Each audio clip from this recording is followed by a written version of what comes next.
He's currently in the Kingdom of Saudi Arabia, signing off on a $219 billion arms deal as officials talk up prospect of ceasefire in Gaza.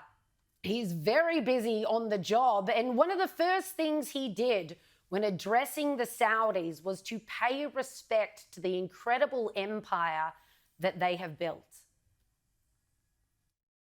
And it's crucial for the wider world to note this great transformation has not come from Western interventionists or flying people in beautiful planes giving you lectures on how to live and how to govern your own affairs. The birth of a modern Middle East has been brought by the people of the region themselves, the people that are right here, the people that have lived here all their lives, developing your own sovereign countries, pursuing your own unique visions and charting your own destinies in your own way. It's really incredible what you've done. In the end, the so-called nation builders wrecked far more nations than they built, and the interventionists were intervening in complex societies that they did not even understand themselves. They told you how to do it, but they had no idea how to do it themselves. Peace, prosperity, and progress ultimately came not from a radical rejection of your heritage, but rather from embracing your national traditions and embracing that same heritage that you love so dearly. Trump strongly condemned the Westerners who have throughout history tried to make Saudi Arabia their own, pillaging all those rich resources, and was crediting, you guys have done it yourselves. The neocons tried, the interventionalists tried, but this isn't an empire built of the West. You guys did it yourself. And he also talked about the prospect of peace in the Middle East, even with Iran. Yet I'm here today not merely to condemn the past chaos of Iran's leaders, but to offer them a new path and a much better path toward a far better and more hopeful future. As I've shown repeatedly, I am willing to end past conflicts and forge new partnerships for a better and more stable world, even if our differences may be very profound, which obviously they are in the case of Iran. I have never believed in having permanent enemies. I am different than a lot of people think. I don't like permanent enemies. Some of the closest friends of the United States of America are nations we fought wars against in generations past, and now they're our friends and our allies. I want to make a deal with Iran. If I can make a deal with Iran, I'll be very happy if we're going to make your region and the world a safer place.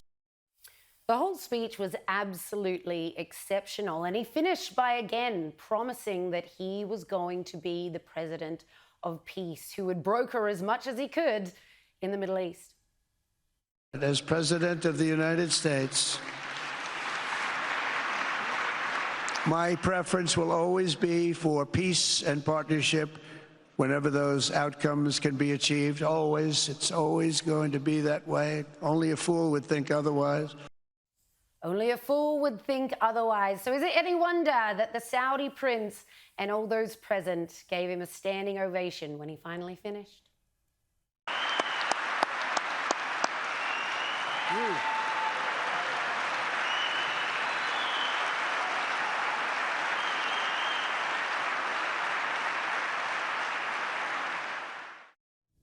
And his tour of the Middle East continues. He's currently in Qatar.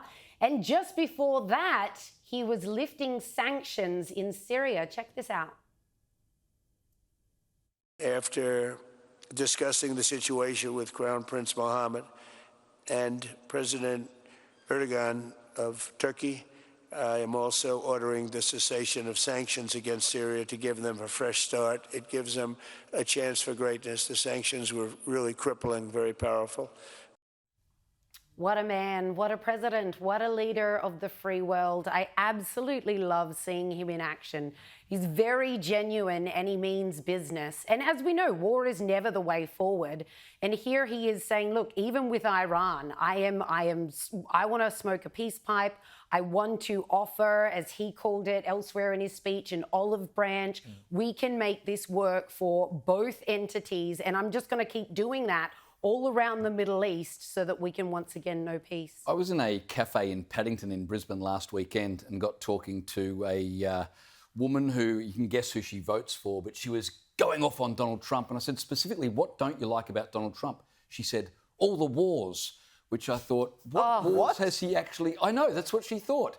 So clearly she's been reading alternative media. Wrong president. Trump is presenting himself as a peacemaker. I just wonder, though, whether he's read this right, because he's betting on the fact that money trumps culture. And I don't necessarily believe that money trumps culture, or more specifically, that many in that region of the world will be more interested in dollars than in warring against Israel.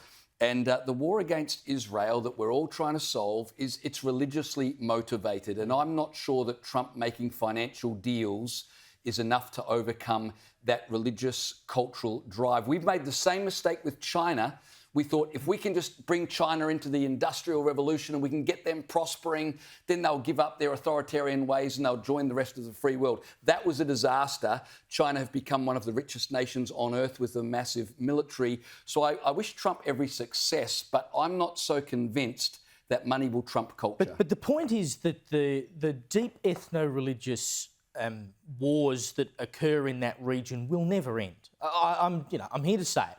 They're never going to end. That's my point. In some way, they will continue. So you have to make a decision whether you keep intervening in the region, which every time it's happened hasn't worked. I mean, look at Iraq, look at Afghanistan, which of course we then pulled out of. Syria. Because it didn't work, and now the Taliban's taken the joint back, right? Yeah. So our intervention has never worked. So Donald Trump is simply saying, and I think he's correct to say it, that we can't be the moral arbiters of the world. Of course, we try as the West to exert our influence as much as we can, but every time we've tried to do it militarily, it hasn't worked. So I'm trying the only other option we have available to us, which is money and diplomacy. And with Iran, he said, look, Iran can come to the table.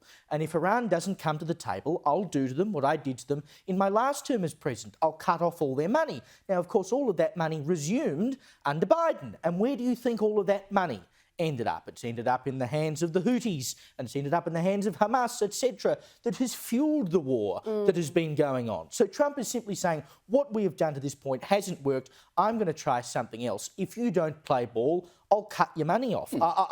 Given everything else hasn't worked, I don't see anything bad in trying to give this a go. Indeed, I'm not saying it's bad. I'm just saying trying to I'm buy doubtful as to whether this is going to These are not succeed. poor countries. You're talking about like this is some sort of China swooping in as they do in the Pacific and in the Indo-Pacific and trying to make all these deals with these impoverished countries whereby it's like, ha, I've got you. Now you've got to do what I want. These are incredible empires.